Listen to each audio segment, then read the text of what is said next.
And actually, I had talked to your professor, Professor Pattison, about. I was just gonna see whoever played this, if they would take time in the places. I'm always looking for places in Vivaldi. Where do we take time? And you did. In both of the places, I would have. I would have done more, actually. Oh, okay. Yeah. And actually, there's one where I would advise against it. And that place is the real nasty one. The low E. I have to ask, are you doing that because it's challenging? Partially? No, I liked it. I thought it was cool. It is a cool effect. It is very dramatic. The reason why I would advise against it is because of the bum bum bing bum in the strings when you get to the E. Oh, I see. Yeah. Yeah, and all of the places where I thought, buddy, buddy, buddy, buddy, buddy, buddy, buddy, buddy, it would be great to be able to take time on one of those. But then you have the bum bum bing bum, which is supposed to dovetail it. So the time in those should always be the first note. Body, body, body, body, body. If you wanted to take time on, maybe not all four of them. Body, body, body, body, body, body, body, body, body, beautiful little body, body, body, you know, like, or one of them you go directly into it. That I think is really, you have an artistic right to do that. But this one, if there were time, it would probably have to happen at the beginning. Dum bim bum bim bum bim bum bim bum bim bum bim bum bim bum bim ba yum ba da da da da. Right? It would almost have to because of the compelling bum bum bim bum ba. But this place, I think it would be something special.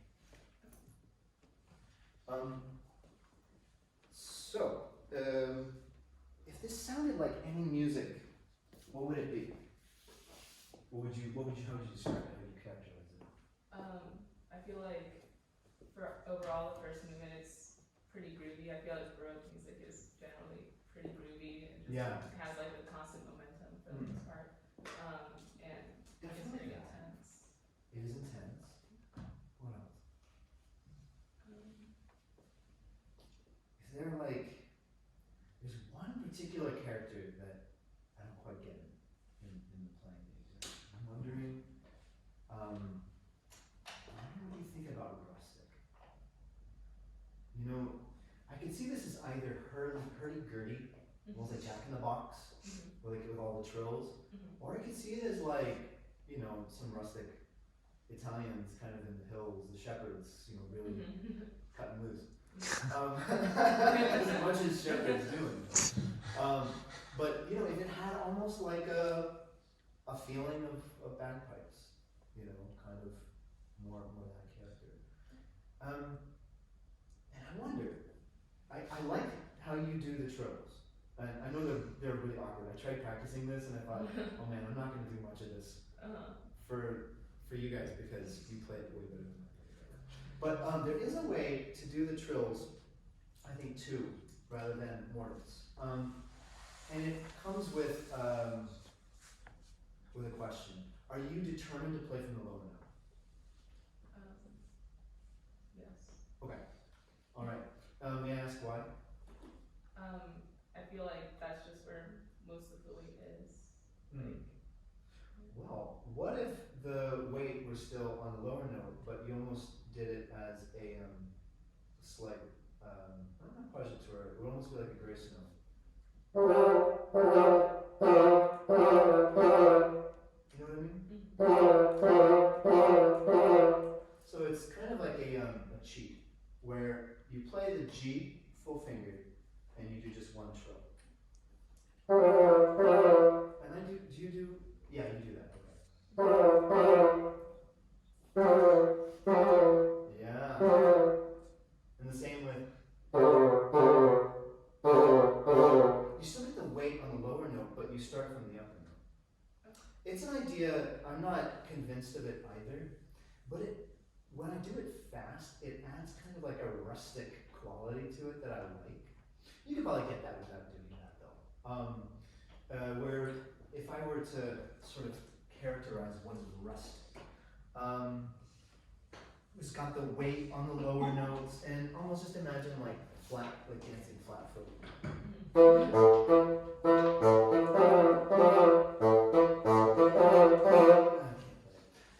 yeah, can you do that with like a little bit more country? Okay.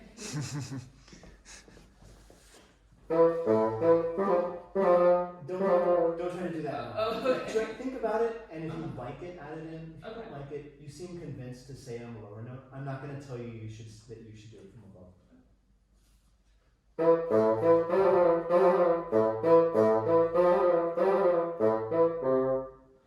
I wonder if there is a Baroque theme to use hypermetered, strong beats and weak beats. So simply put, what's the strongest beat of the measure?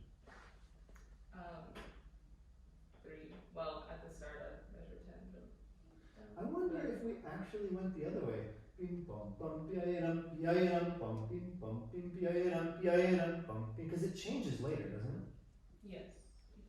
I wonder if we did it backwards this time, if that might have a different feel.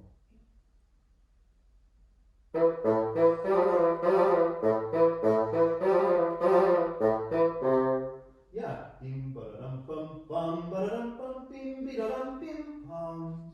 And then there's also an idea of strong measures and weak measures. So if you took bim bum bum bi-da-dum bum bim bum bum bum bim bum bi-da-dum bum bum ba-da-dum bum bim bi-da-dum bum bum. If you added that into your pendulum swinging, what would that do?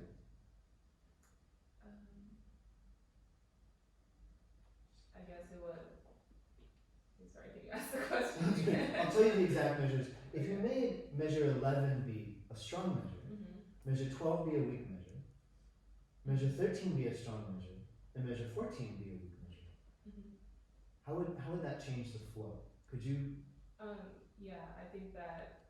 Well, I guess what I was trying to do is like in measure 13, kind of lead into measure 14, but I think that also making 14 a weak measure would kind of give it like a more, I guess, maybe not regal, but like uppity type of vibe. If that makes sense. Can you try it once? Yeah. And if you don't like it, you don't have to do it.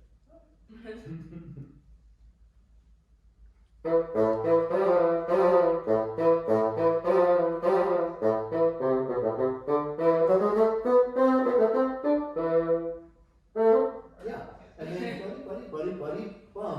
I know you were kind of doing it backwards. Buddy, bum, ba-da-da-da-dee-da, buddy, bum. I wonder if you did it, buddy, bum, ba-da-da-da-da, buddy, bum, ba-da-da-da-da. So the first measure being strong, the second measure being weak.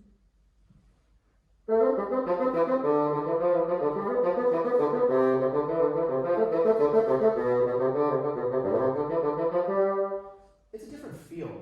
It's not necessarily right.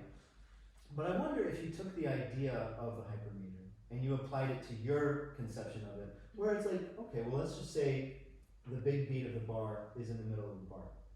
And we said, yum, bum, bum, da-yum, ba-yum, bum, bim, bum. This is weak bar.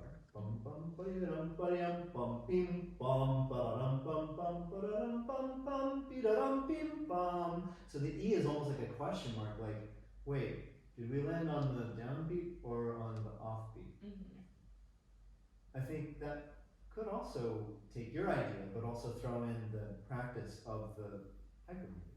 Yeah. Do you want to give that a try?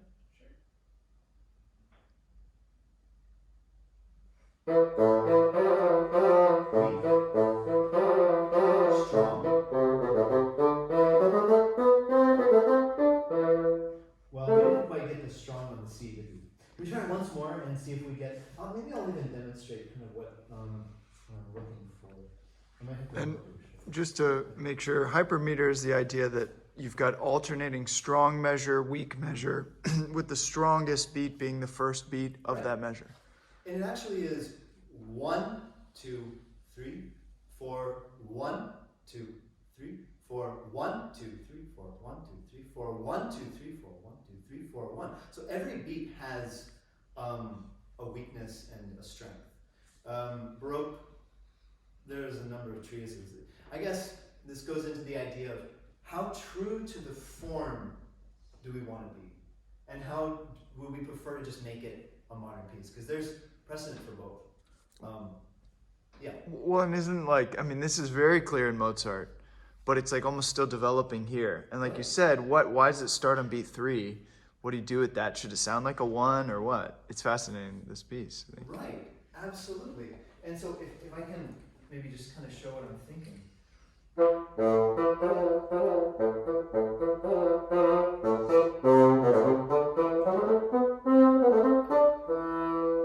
It's like a question mark of like, wait, where is the downbeat? You want to try that?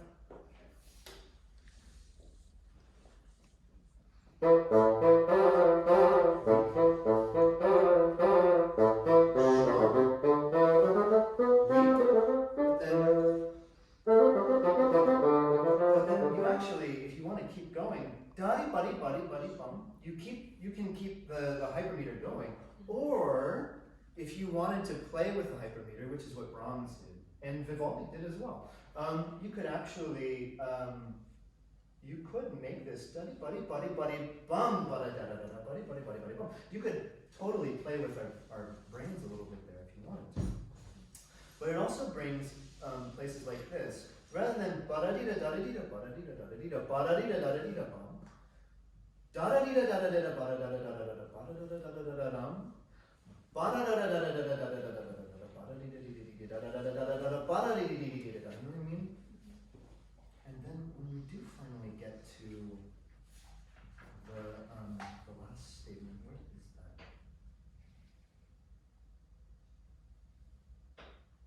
Yeah. Dum ba da dum ba da dum ba da da da dum. When we get to these, we're firmly in regular hypermeter. Here, we're not. And I feel like showing that a little bit at the beginning kind of plays with a little bit. I can't quite figure out if this music is country dance or if it's hurdy-gurdy. Like, is it trying to make fun of our brains a little bit? Or is it like rustic dance? I'm trying to go for more rustic dance. Okay, cool. What is this? What's the distinguishment there for you, Chris, between hurdy-gurdy and rustic dance? Hurdy-gurdy is more kind of like, you know, like you're playing a trick on someone. I see. Okay. And then rustic dance is kind of like I'm dancing flat-footed, you know, but still kind of kicking a little bit. Let's see. Yeah, I also find it incredibly challenging to put into words what I think about this piece because it is really unusual, isn't it? Unusual for Vivaldi, unusual for the time. I really like it though. Just don't know how to put it into words exactly what I'm asking you to do. Let's do this. Let's go to the place where you took time. The first place where you took time. Where's that? Yeah. Let me grab the score.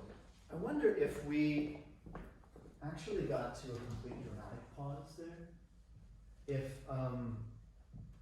that would make it better. Can you try from maybe, I'll give you a measure.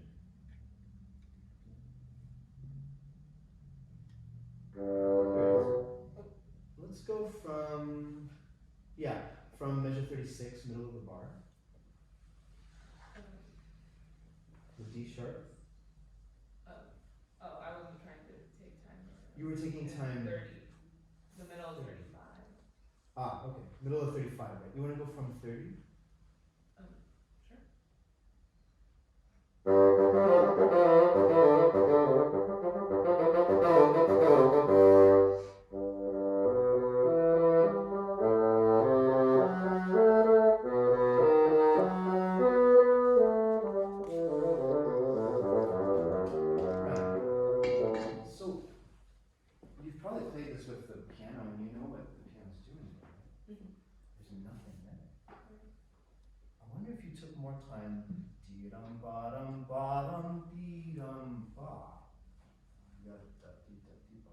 Actually really sell your idea.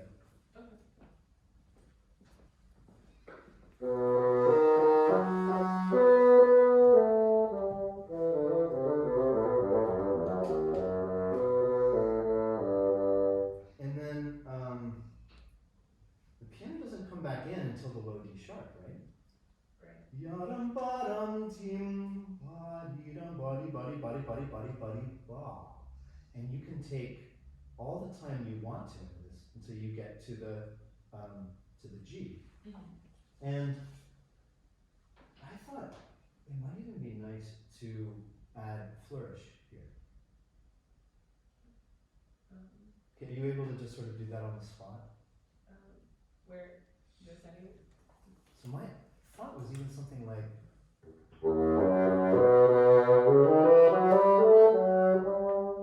something like that, where you land on the G, and then from the G, the piano can continue going. I wish we had the pianist here, because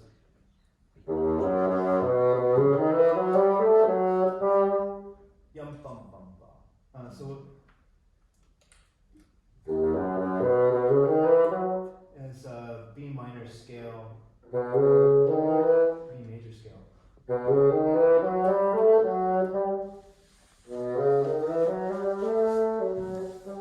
Yeah, and then you land on the G.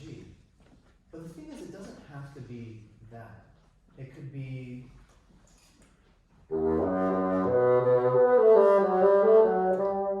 right, which is also kind of beautiful. Or anything else that you can come up with. Higher or lower arpeggio. I think that there's room here to expand your idea of slowing down to do something that's really quite extraordinary. And I guess what I wanted to say is that I'd encourage you to explore, because I think that you can find something that's really uniquely yours here. And this is one place. I think you know where the other place is, right? Because you did something there as well. Actually, I would have done it in a slightly different spot there. Rather than at 75, at 79. Yes. Because the piano, it's holding just one big long note. So I wonder if you did something here as well, a scale or an arpeggio, and then sort of use the last beat or the last two beats to get into the it would add this feeling. You don't have to make it up here. I feel like that would put you on the spot, but I encourage you to explore. Yeah. I think that's enough of this. I appreciate you for being patient with me. Oh, thank you so much.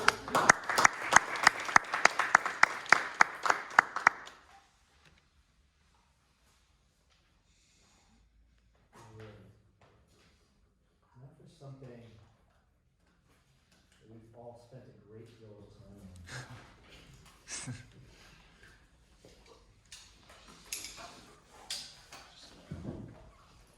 Somebody have an everything bagel? It smells really good. It does smell really good. I don't know what that is.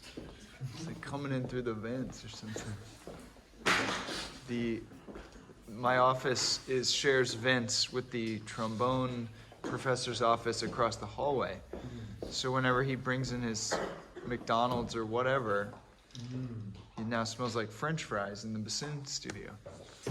So does everybody get to enjoy the experience? Is it mostly you? I guess maybe it's more me because I'm over by the window and the vents. Would you say? Does everyone else notice that? I've never noticed. Never noticed that? I guess it's just me. That's wonderful. So I guess it's part of the experience then, the essence of French fries. Yeah. All right, AJ, it was such a pleasure to hear you play the Strauss. Oh, thank you so much. I appreciate it. That was fun. I had a good time. So we're going to play just the exposition of Mozart, or are we going to do the whole movement? I have up to the development. Okay. That's great. Thank you. And then he had Alborada as well. Okay. Alborada, if we have time. No. Okay. Well, how much time do you want at the end, Chris? I don't know, 20 minutes? 20 minutes. Okay. Yeah. Great. Thanks. Okay. So.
Did you want to keep going? Yeah, that's okay. Oh.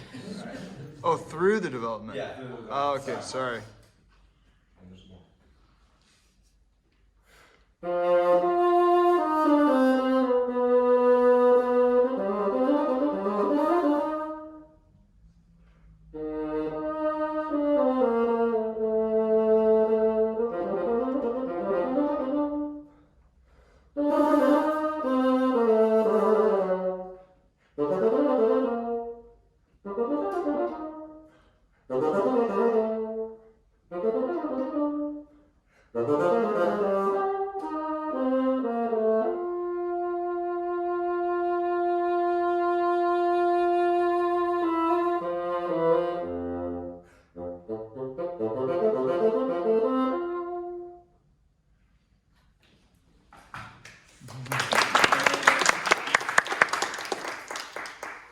Very nice. There's so much personality in this, and I think that that's really great. Thank you.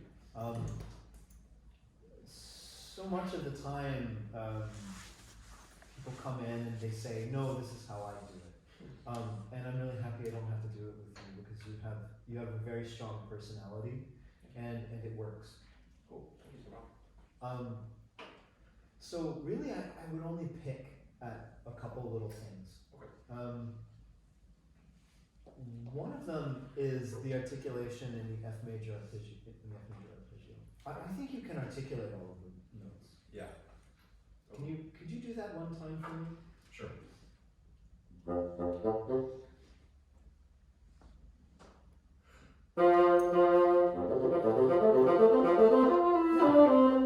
It to me is so much more impressive when people do that, and almost always I hear people slur and I think they're doing that because they can't tongue it. And then the other thing is it kind of it sort of rushes through the slurred notes. Yeah. Okay. Um, I see. And yeah, it just ends up sounding kind of dangerous.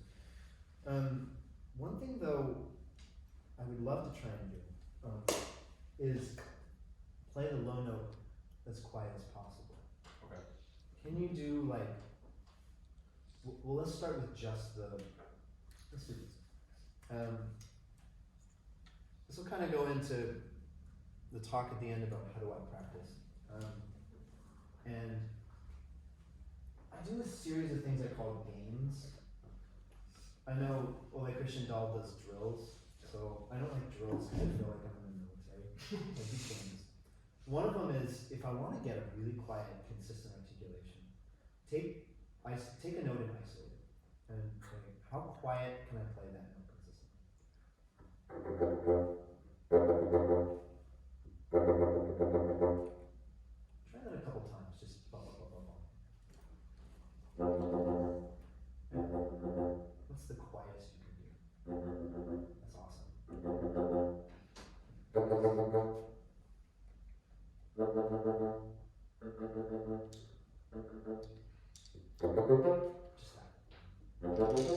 that.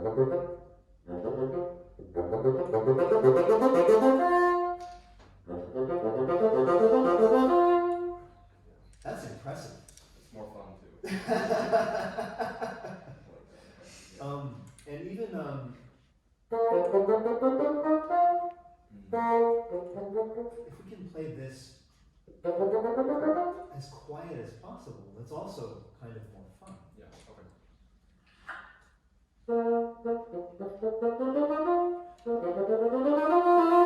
Yeah, and it gives you all this room to make whatever crescendo you want to make. Yeah, okay. With that. So from here, there's one of two ways you can approach the B flat, either with a crescendo and a diminuendo. And I feel like you ended up doing a diminuendo, right? Yeah. Yeah, which is fine. I think there's argument for either. But where we go from there, I think, is a little less personal. And the reason why is Mozart would always sort of build these tense moments and then kind of throw them away. Okay. And I think there's tension in this dominant chord.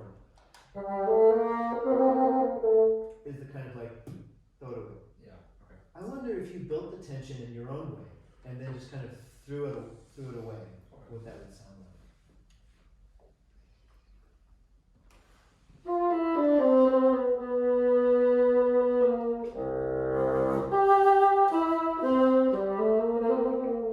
Yeah. And then from here we build the tension again. I like how you go between the chord change. I do that too. I really like that a lot. I wonder if you can do it in one breath. Like that whole passage. Yeah. Okay. Yeah. If you took like just a really big breath, do you think you could do it? Oh, shoot. Do you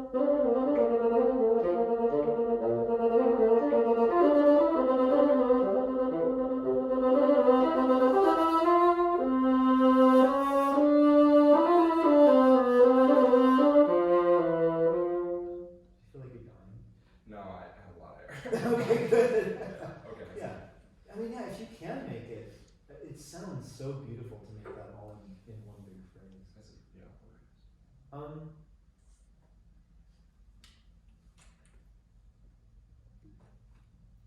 I like what you did through the sort of, is it on the measure, is it on the third beat? It was really witty, and I like doing that through this section too. When we get to the arpeggio, let's make sure that it stays in time. And when you get to the trill, I mean, it's impressive what you're doing, but can you make the trill go all the way to the end rather than stopping it in the last eighth note? I see. E flat trill, right? The A. Oh, the end. I see. Okay. Now I have a game. Okay. You're doing this thing. Yeah. Finger full A to the trill finger 2 times, like you're gonna do your Nachschlag, full F, G, full A. It's like this.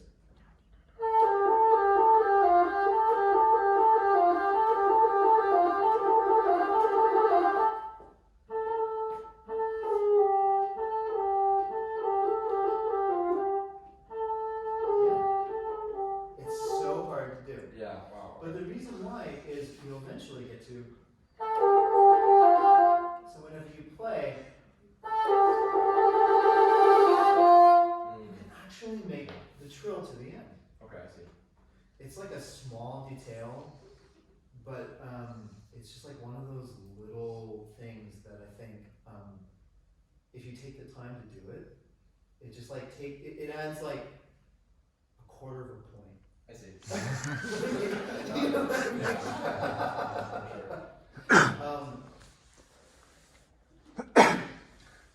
Do you want me to say that again if anyone's interested in the game?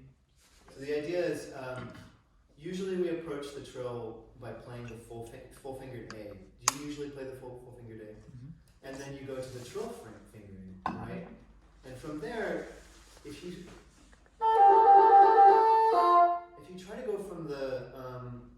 G to, I guess the A to the F, it sounds kind of bad. You know what I mean? So that you want to end on a G. If you can. I mean, if you're trilling really fast and it gets out of control, it's very troubling to land it. The way I think of it is like you're one of these people spinning on a bar and you have to land the jump, right? And this is landing the jump. So you're going to a full G or something, a normal G? I don't. That's the trill G. Okay, to normal F. Okay. Right, but in order to practice it, I have a game, which is full A to trill G, 2 times on that. Play the Nachschlag the way that you would play the Nachschlag, and rather than end on the F, you go back to the full A. Okay.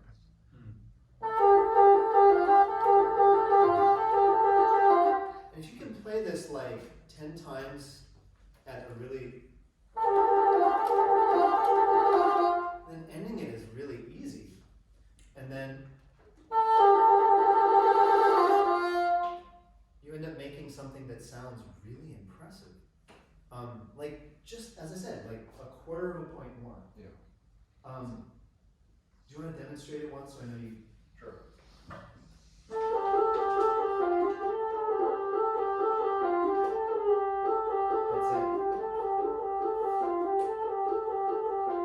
That's it, yeah. And I would start it even slower than this, just to like gain the control of it. Yeah. But yeah. It's nice though, yeah. It's really, I can feel it already. It's like, rotation. I've got this control now. It's like, there's so many awkward fingerings on the bassoon. And I find that if you have a few little games to work them out, it can really help. And I have another one for Beethoven 4 someday if you want. And Marriage of Figaro. Okay, I've got a couple of games. And actually I was gonna teach that really nasty, like the ducky ducky ducky ducky ducky ducky ducky ducky ba.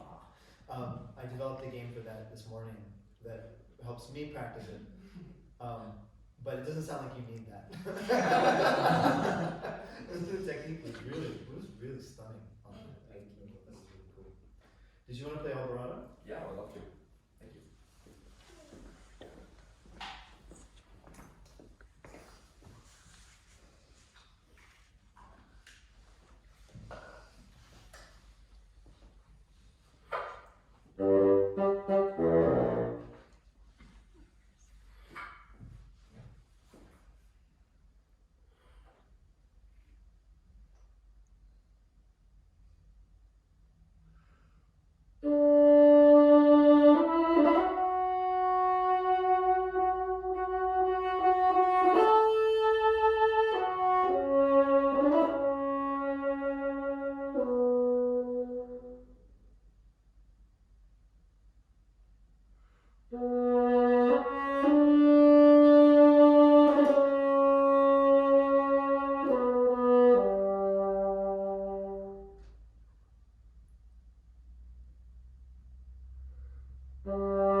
This is the main form of our artistry, is how do you develop the tone color and how do you develop the vibrato.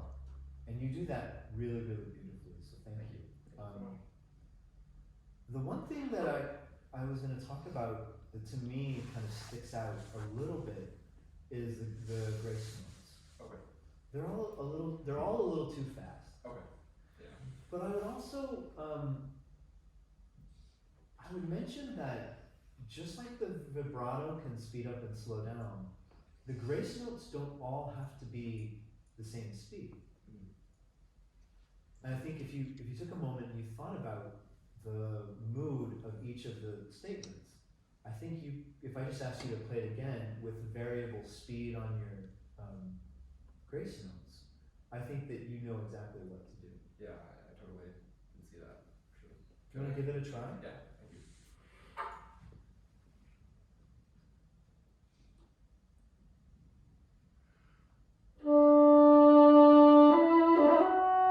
Even that one. Yeah, What if you waited a little longer, yum, ba-da-dee, and it was ba-da-dee rather than ba-da-dee. There is an idea of like, this is Spanish music, so there should be an element of, bravura in there. But there's also the sentimental aspect of it. Do you know the story? I don't know the story actually. Oh, I don't recall who told it to me, but I've heard it a number of times, so I think that this is a legitimate story. It's a fellow who is completely enamored by a woman, and he pulls out his guitar and he goes to sing this song of true love. It's not just like, we'll call it lust. I mean, this is like, he's hopelessly in love with this woman, but she is far above his station. And she's almost kind of laughing at him a little bit with her friends. And this poor soul is pouring his heart out to this girl. And you have to be this person who is pouring your heart out with no hope of your love being, it's unrequited love. And of course, in this story, in today's day and age, I don't think that gender needs to be a part of it. It can be whomever you want this person to be, whomever you want it to be, I think, in your own mind. I think that should be your story. So take that for a moment, add the bravura, but also add that element of like, I am hopelessly in love with this person who does not.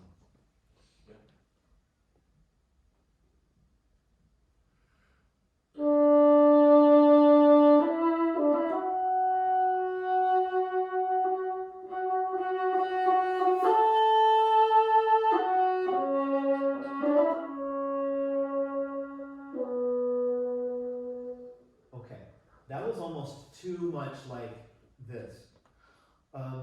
You went more for the love than for the bravura. So now split the difference, Okay. and I think we'll have it. Yeah.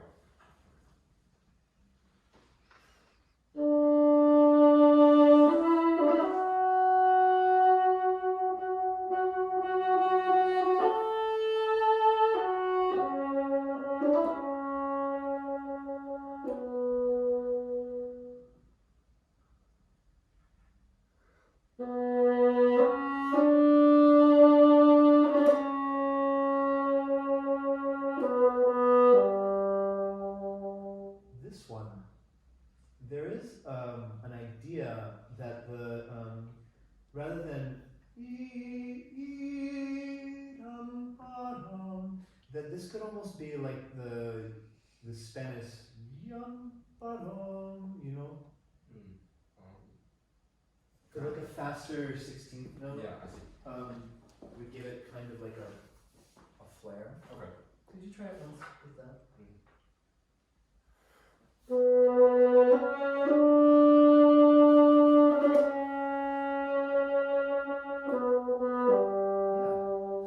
It's not necessarily right, it's just different. Yeah, okay, I see. And then the next one. This one was even more introverted. Like, you've now poured out your soul, it's unrequited, and you're saddened by it. You're like, but I love you. I see.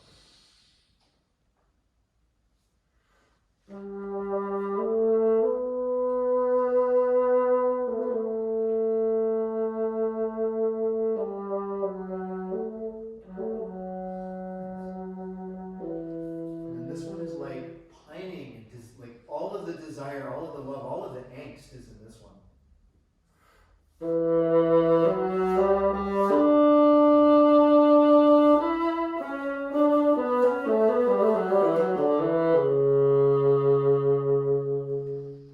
There's one little thing.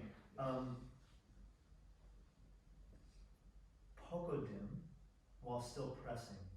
Yum bim ba dee da dee da dee da dee da dee da dee da. It doesn't slow down, it actually speeds up. Okay. That, right? Yeah.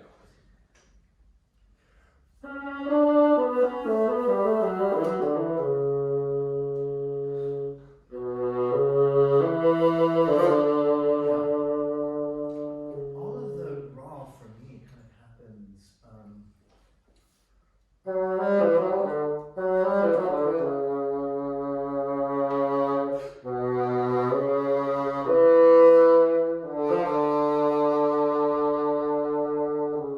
like, I think if you love the suspensions even more, Okay. like, well, you don't need to love them more, just love them longer. Okay. I think you can kind of get away with that here. Okay.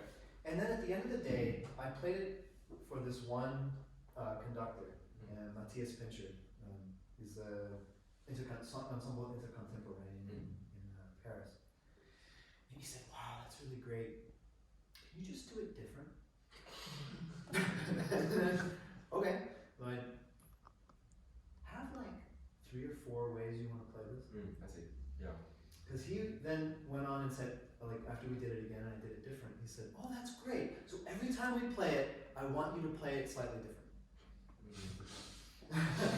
So when you play it at the audition, have a way that you think is sort of like your ideal way to play.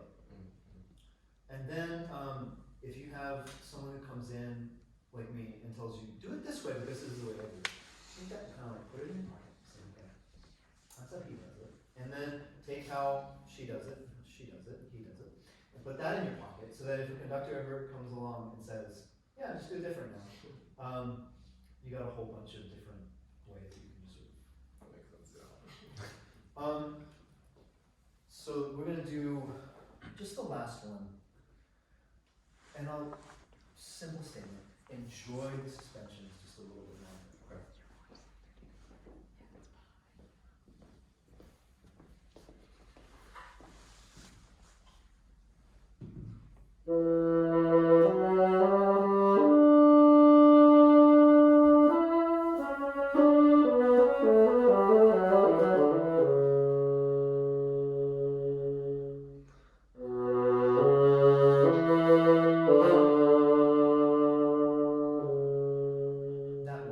That last one. What if you held it obscenely long?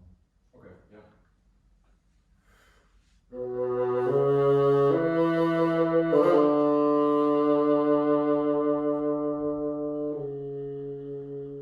I don't find that distasteful. Okay. I see. Yeah. And in a bunch of the other ones too, I think it's your cadenza. To a point. I mean, if it does get obscene, then it's obscene. But I don't think that was obscene. Okay. I like that. All right. Thank you very much.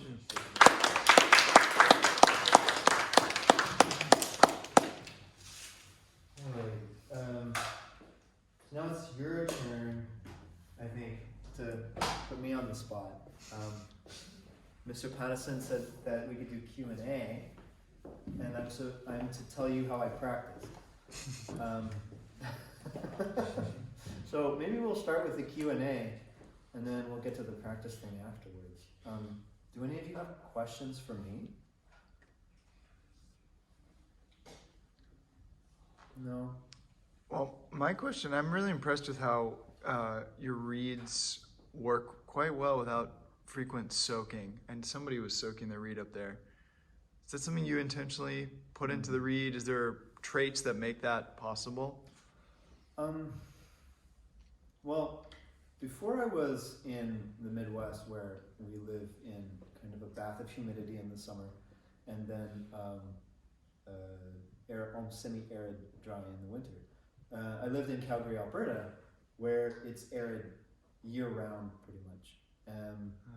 And so I had to learn to make reeds that would work in like 5-10% humidity. Yeah. And oddly enough, I find myself doing what I used to do to try and keep my reeds wet. And my reeds are just, they'll mold if I do that. They just get soggy and waterlogged.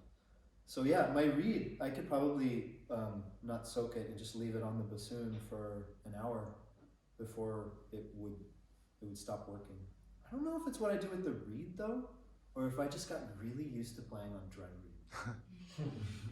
I think that a lot of it is just mentality, and just saying I'm just gonna play on it the way it is.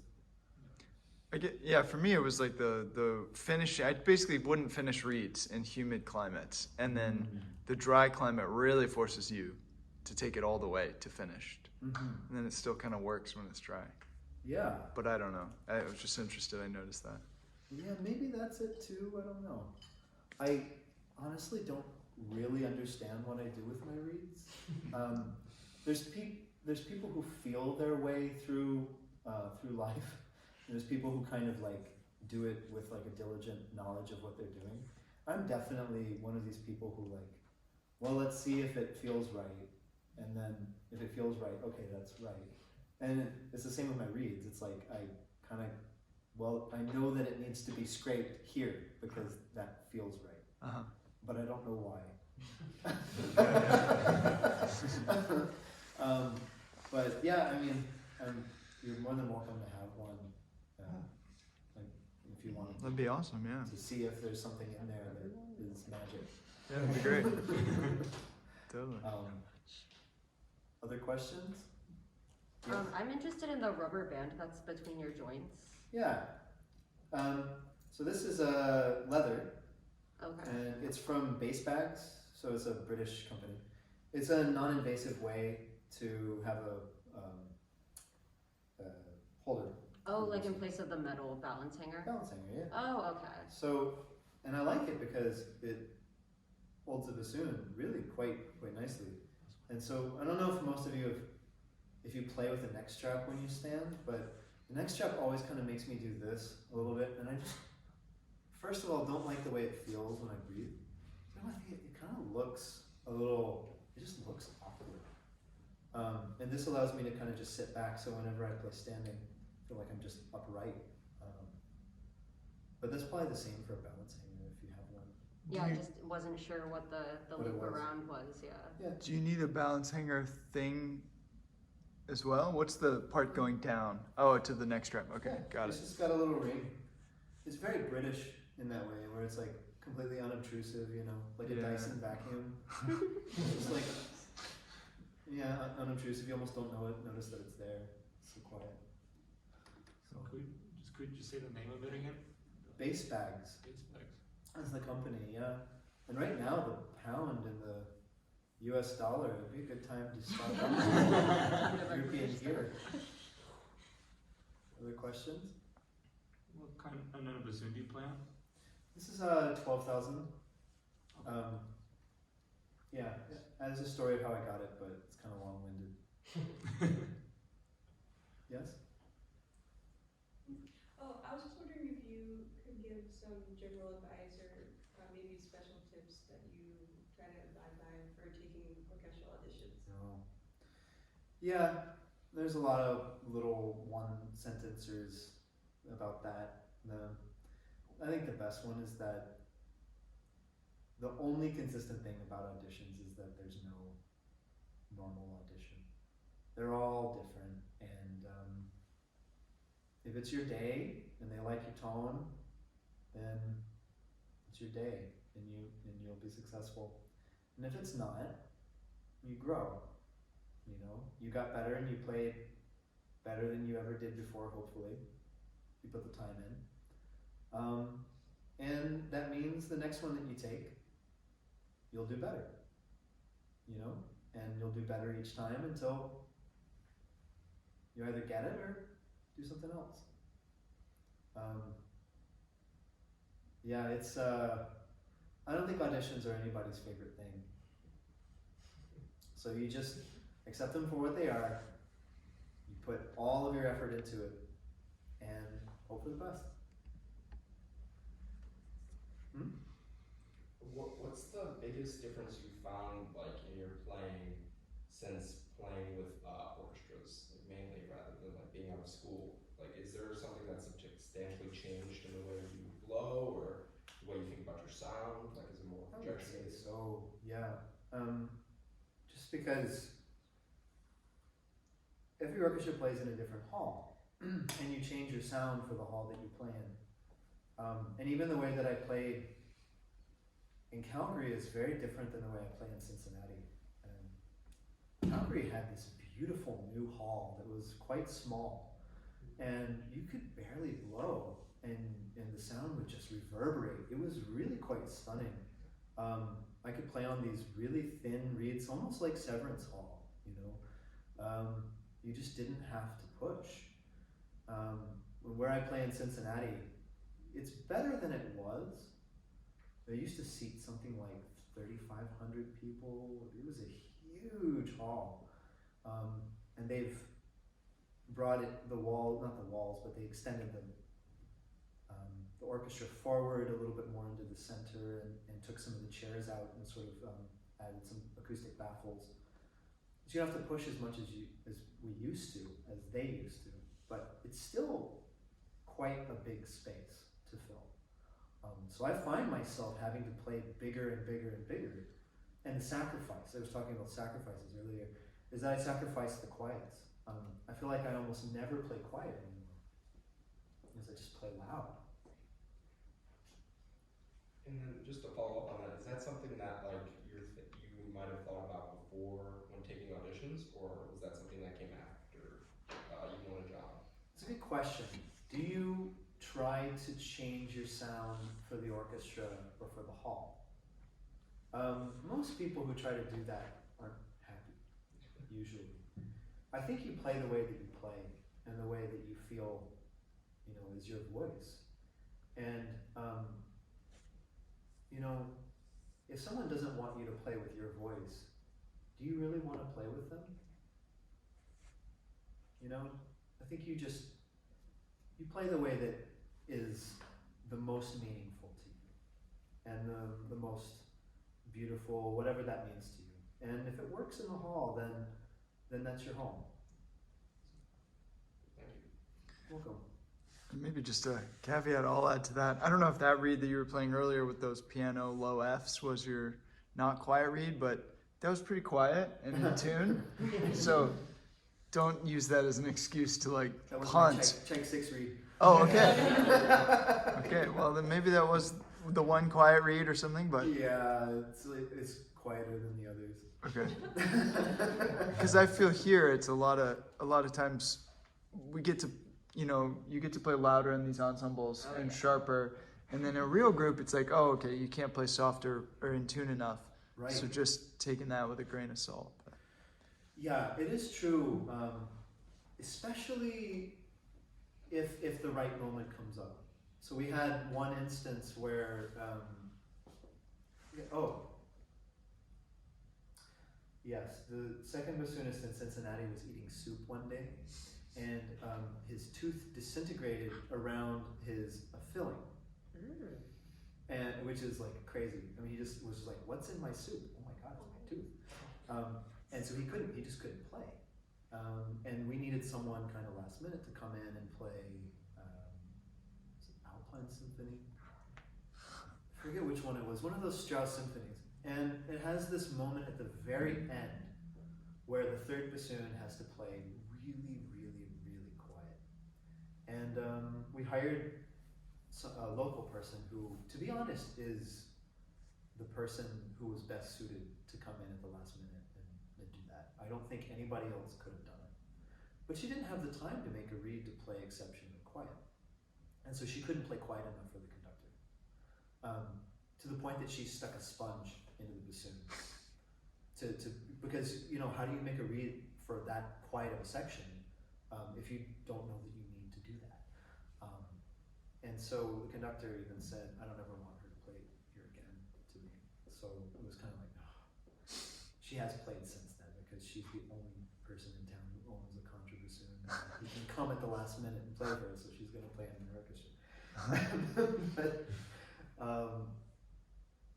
But yeah, I mean, there was an instance in our big, loud boomy hall where someone couldn't play quiet enough. So it does happen that way, and you need to be able to, you need to be able to play exceptionally quiet when it's your turn, and exceptionally loud. That's great. I also think that's really cool that you guys are playing louder, and maybe your hall is encouraging you to do that. So many wind sections, it feels like, are going the way of kind of arms race to niente, and then you hear the concert and you can't even hear them. Yeah. But it sounds really good on stage.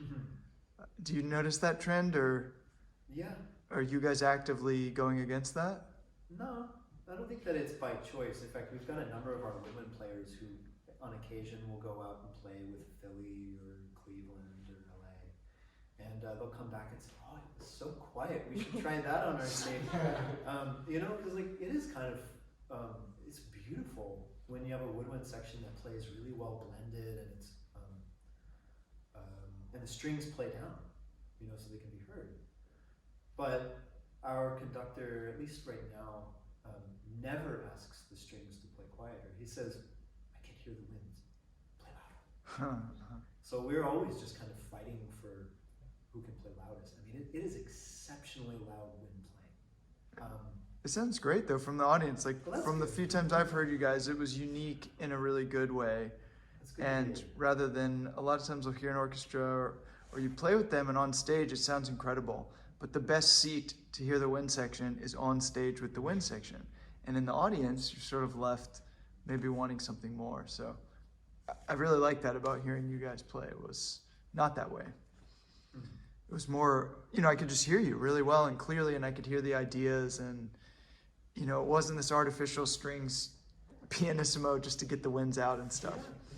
In a way, I guess that's more of we'll call it a European method of playing. A lot of the European orchestras are just big and heavy, and it's kind of fun to play that way. It's a brilliant sound. Did Winstead play that way? Is this like a tradition? I mean, because he's known for. I remember hearing Prokofiev, Romeo and Juliet, and I thought, oh, there's all these bassoon solos. Wow, it's a great bassoon part. And then you play, and you're like, oh my God, there's nothing. He was like making solos out of stuff. Orchestra. There is a famous recording of Marlborough, and when Bill passed away, I inherited a number of his vinyls. So I have a copy of the vinyls of them playing the Nielsen Quintet, and also the Brahms Serenades. And the Nielsen is like, he buried the other one. It was his turn. He just buried them. And in the Brahms, you can hear the bassoon clearly all the time. And that was the thing with Bill. He was just such a loud player. And even these wind players who I think, wow, they play so loud, they told me, oh yeah, Bill would sometimes bury the wind section. I don't know of any bassoonist that played quite as loud as he did. And a lot of it was his bassoon, and a lot of it was his reeds. But also, there's just something he did with his air that I don't quite know how he did it. But it was enormous. It was an enormous bassoon sound. A little moment on that too. He had mentioned that Maurice Allard. He met him, and Maurice heard him play.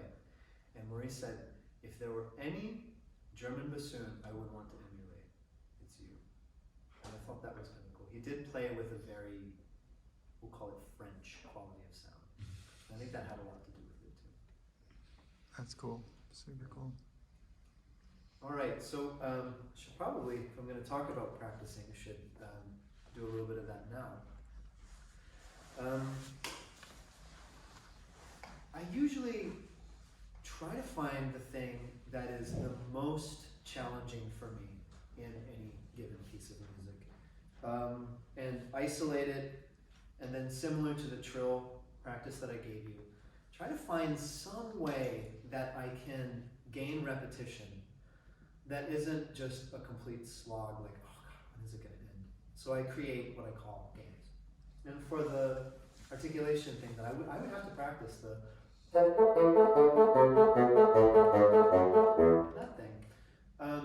I would struggle right around the D, C, B, A range, because of the flicking and just there's something about when you play the B that you try to play the B above, not the A above. And so what I would do with that is I would isolate sections of it. So something simple like that.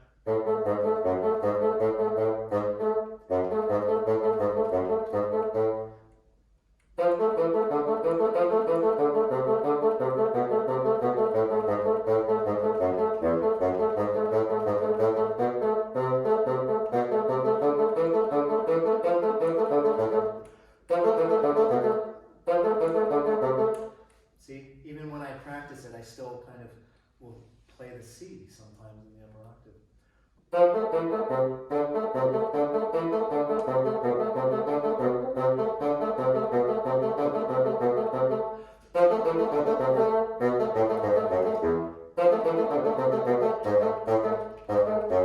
don't have the music in front of me, so I'm doing it from memory. So I'm still kind of unable to play it. But I would just keep doing it until I got it. Yeah. And I could do it 5, 10 times in a row. Mm. And then I would be like, okay, I can play this now, I feel confident, and then I would move on to the next challenge. That's awesome. Yeah, 5 or 10 times in a row.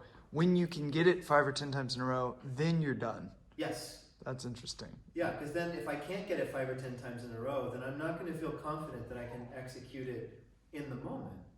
So I'll go back and I'll play the games again until I feel more comfortable with it. And how many people play 10 times wrong, get it once, and move on? I think, that That- brings up a really interesting That's bad. thought. Not at all endorsing that, but I've just seen people do that, and they feel, oh, I got it now. Right, I'm done. It's a great book called The 10 Pathways to True Artistry by Green. It was the bass player, a bass player in the Cincinnati Symphony. And he talks about a lot of stuff in there, which is really useful. But one of the things he said was, there are people who practice it to the point that they get it right, and there are people who practice it to the point where they can't possibly play it wrong. And when you're going to do a competition or an audition, or if you're going to be playing something in a symphony where thousands of people are going to see you play this one thing, like Beethoven 4, where, the strings play it 20 times, but they could all play it wrong a little bit, and no one would really know because there's 20 of them. But we have to play it right one time, and if we get it wrong, everyone knows, right?